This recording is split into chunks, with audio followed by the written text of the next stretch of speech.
let's go on to another issue being raised by Trump and his party mates. Yun daw, border issue. Okay. Mga kababayan sa Pilipinas, itong border issue na binabanggit sa pagkakampanya ni Mr. Trump at sa kanyang makalyado ay tungkol dito sa, was it last year? Nung may mga dumating na influx of illegal immigrants sa border states. Sa border states natin, and he is blaming Mr. Trump is blaming Biden for not being able to control that. Yeah. Kasi daw yung kanyang kinonstruct na border wall doon sa mga border areas ay they were demolished during the Biden administration. What can you say about that? That's another lie, Teddy. In fact, during his incumbency, President Trump promised to build the wall to be financed by Mexico or Mexican government, but it did not happen. Sabi niya, I can control illegal immigration along our borders. Pero nanalo na siya. Nasaan yung border na gusto niyang i-construct? Siyempre, hindi nag-agree ang Mexican government to pay for the construction of the border wall. Do you remember that, Ted? But he proceeded to construct, right? Yeah. So that's another lie. At yung kanyang lieutenant na nag-raise ng funds to help construct the border wall, si Bannon, nag-raise funds to finance the border wall, but walang nangyari. So ano nangyari doon? And then to mitigate this influx of illegal migrants, nagpunta pa nga si Vice President Kamala Harris sa Latin America to talk to the presidents of these countries to help prevent the influx of illegal immigrants. And sabi nga niya, please don't come. If you want to come to the United States, you have to file sort of anong tawag nila? You have to come there legally and apply for asylum. Yun. Only that, this year, Teddy, si President Biden proposed immigration reform and to increase the judges to conduct asylum hearings. That's one. And then second, to increase the border patrols or border agents. But anong sinabi ni Trump? Don't vote for it, sabi niya sa kanyang colleagues sa Congress. Kill the Immigration Act. Because if you do that, it will be for the benefit of Biden. Political motive yung ang kanyang inisip yung kanyang sariling kapakanan. Kaya personal ambition. Yun ang achievement ni President Biden. Achievement ni Biden. Yeah, so ganun for personal ambition ni Trump. Kaya ngayon pinagpipestahan niya ang isyong yan. Yes. Kontra kay Biden and now kontra kay Kamala Harris, si Vice President Harris, na sinasabi niya ay siya ang na-appoint na border czar. Yeah. Kaya he is trying to attack Mrs. Vice President Harris for not being able to do her job as a border czar. But there's a correction there or misconception there, Teddy, kasi it's not actually that Harris was appointed as the immigration czar. He was not officially appointed as a immigration czar. He was. She was sent there by President Biden to go to Latin America to tell the presence there not to allow their countrymen to come to the U.S. Earn the ire of some Latinos. So if you do, dumb if you do, and dumb if you don't. The Latinos who are based here in America, you mean? Yes, you're right. Iyato nila makapunta rito mga kamag-anak nila. Correct. Oh, so dumb if you do, dumb if you don't. correct. Ikaw ang politiko, di ba? Yes. Pero it looks like they were hell-bent. In fairness to Mr. Biden, I think he was hell-bent in having that legislation passed to Yes. curb illegal migration. Is that correct? Yeah, correct. That's correct. Ted. And as you said, Mr. Trump advised his colleagues in the Senate and in the lower house dahil alam nyo mga kababayan sa Pilipinas, kontrolado ng Republican Party ang lower house. At sa Senate naman ay kunti lang ang diferensya nila ng Democratic Party, right? The Senate has 51 Democrats. Mas majority ang Democrats sa Senate pero dalawa lang yata ang kanilang majority, right? No. Isa dalawa, yes, correct, yes. Yes. And so it's really a precarious situation.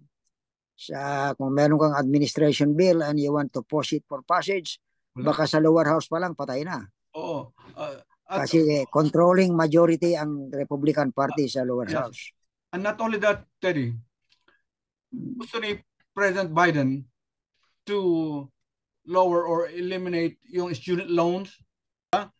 So gusto niya to reduce or to eliminate or can I reduce yung student loans na mga nag-graduate na.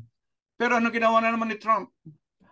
He advised his allies in Congress not to pass it,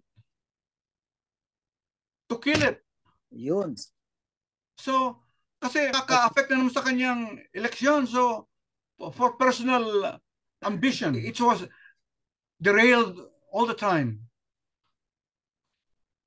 Alright. So, hindi pumasa yan, di ba? Yeah, hindi. Measure na yan. Ayaw nila. In fact, in fact, Biden na naman, Teddy na naman, alam mo yung Project 2025? Yan ang isang agenda natin dito na pag-usapan din eh. So, alright, now you're there in that topic. Can you elaborate further yung Project 2025? Okay, yeah. First, the allies of Trump want to eliminate the Department of Education.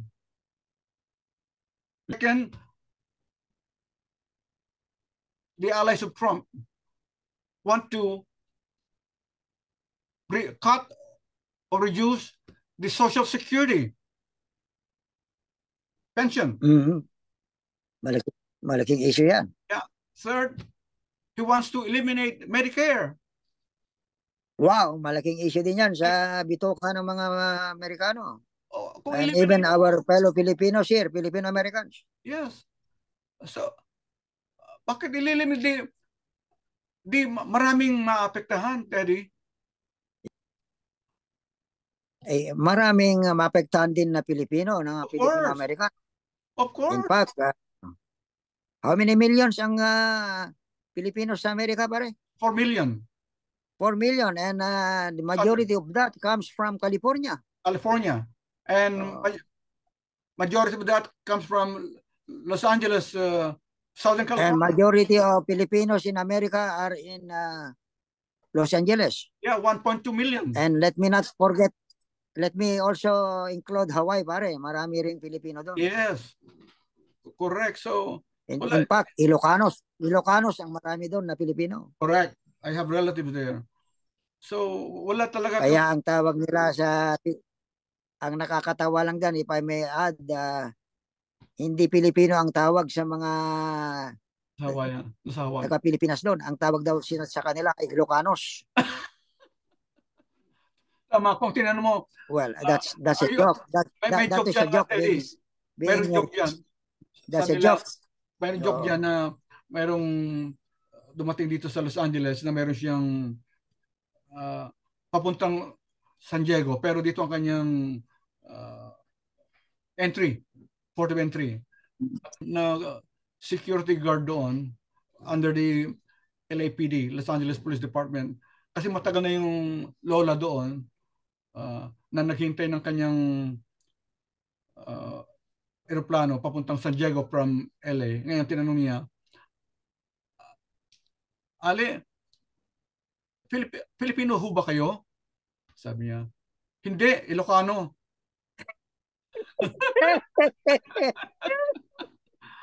I don't know if it is true, but yun ang sinabi ng kaibigan kong So it actually happened, ha? yeah, dahil ang nagsabi ng isang president ng dating presidente ng Pangasinan Brotherhood USA, si Mr. Adolfo Dotimas. Oo. May his Oo nga. You were a president of that organization pala, Pangasinan Brotherhood. Yes. Pangasinan Brotherhood Association, right? USA. USA, yeah. Yeah. Wow, so that's not a joke anymore. Totoong nangyari yan. Oo, dahil Sa San Diego Airport. He was a guard at the airport, but under the LAPD, Los Angeles Police Department. Nagra-round siya doon. At in fact, nung may nakalimutan ko minsan or may pumasok sa aeroplano, yung ang aming aeroplano, paalis sana, pero meron siyang binigay sa akin na yung aeroplano na binuksan para lang may abot sa akin yung kanyang gustong ipadala sa Pilipinas. Kaya talagang powerful din ang kanya. Pero mabigat. Na, si Adolfo Dotimas yun. Mabigat. A former member of the Manila's Finest. And he became a member of the LAPD too. Correct, yes. Galing, ha? Adolfo Dotimas. Is he still in the service? No more, because he already passed away. He passed away. Oh, yeah. May he rest in peace. Friend, yeah. Yeah. All right, Dan. Pumunta tayo sa another issue ay yung tungkol naman sa isang burning issue dito na pinag-uusapan, yung tungkol sa abortion. Okay. Maganda yan. Mga kapatid sa Pilipinas, alam nyo, hindi kagaya sa Pilipinas, ang abortion is legal here in America. But it's by the allies of Trump again, the Supreme Court. Yeah, so ito ay nagiging issue now dahil may nangyari po right in the doorsteps of the Supreme Court wherein it's alleged that tatlong mga justices ng Supreme Court na appointed former appointee ni President Trump when he was president. Right. Sila daw ang dahilan kung bakit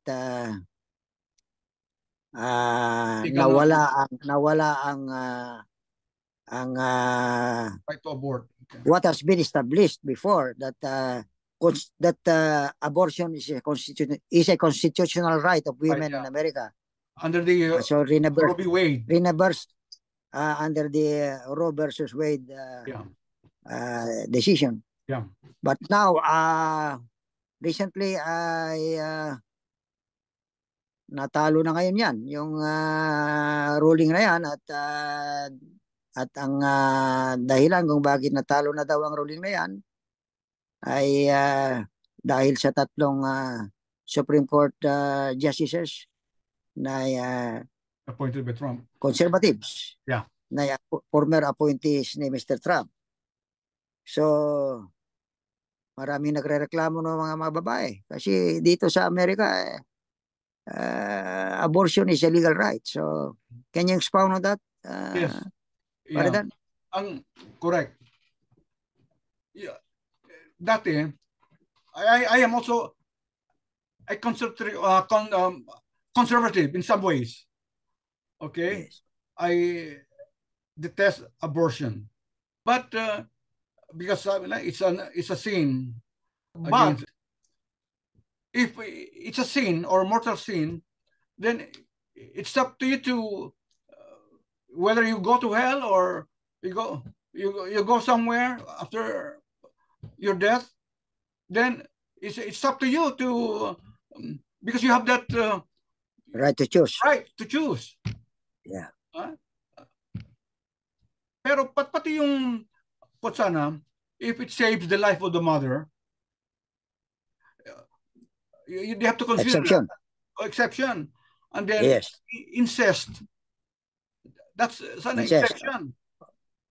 Pero bawal saka kung third, kung found out that the fetus or the baby will be physically handicapped or problema, then sana ako na yun. Exemption yun. Or exempted. Yeah. Kaya yan ang issue na china-champion ngayon ni Okay.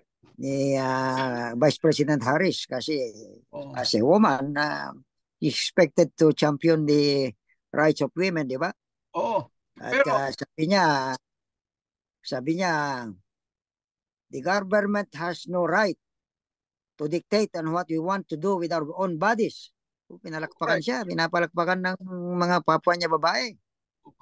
Kaya kung ako si Trump, talagang I get worried dahil babae na nga siya, meron pang national issue tungkol sa mga abortion, na pabor sa mga babae sana ang abortion, pero with the recent ruling reversing the Roe versus Wade decision, kaya apektado mga babae ngayon. Yeah, and on the other hand, Ted, we are given by God also our free will.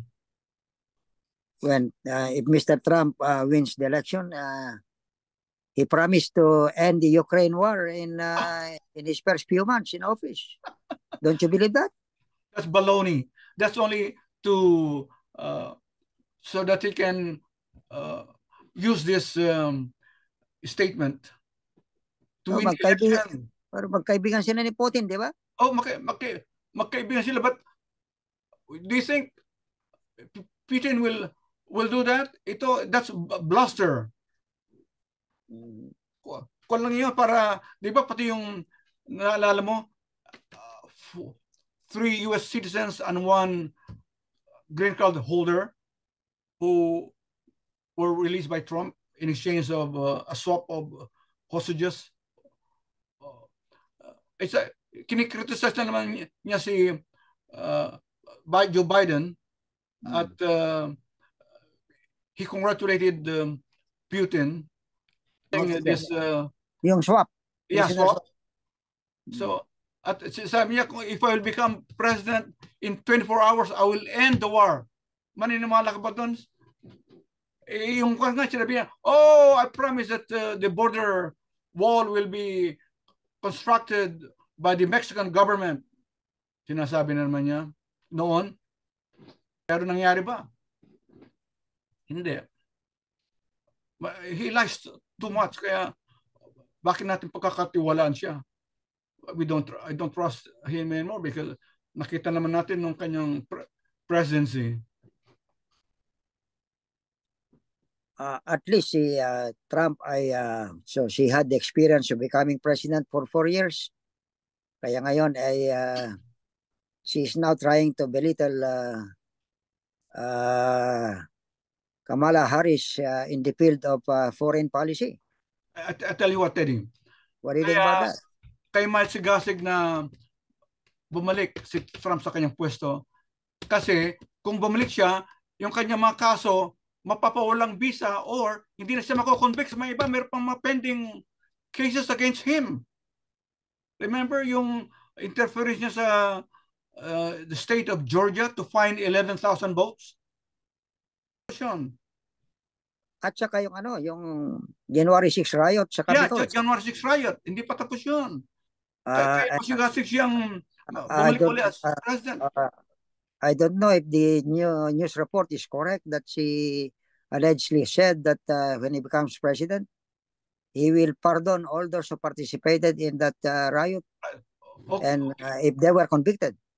Yeah. But may mga namatay na guards doon, Teddy. May namatay. Pwede bang ipapardon na lang yung basta-basta yung mga namatay? Convicted o ipapardon ba rin or hindi ba sila mako-convict? At saka ang sabi na naman niya, those who participated in that riot or in that mob are tourists. Tourists daw yung mga nagpunta doon. Would you believe that? Hindi naman. Hindi naman. It's watched by millions of people in the world. Identified sila ng mga prosecutors na nag-file ng kaso eh. They are American citizens eh. Oo. In fact, mga whites, di ba? Karamihan Oo. whites. Yeah. Mga members of Proud Boys, Ku Klux Klan, at marami pa. Di ba nakakatawa yun? So we should be intelligent enough to decipher who is the right person.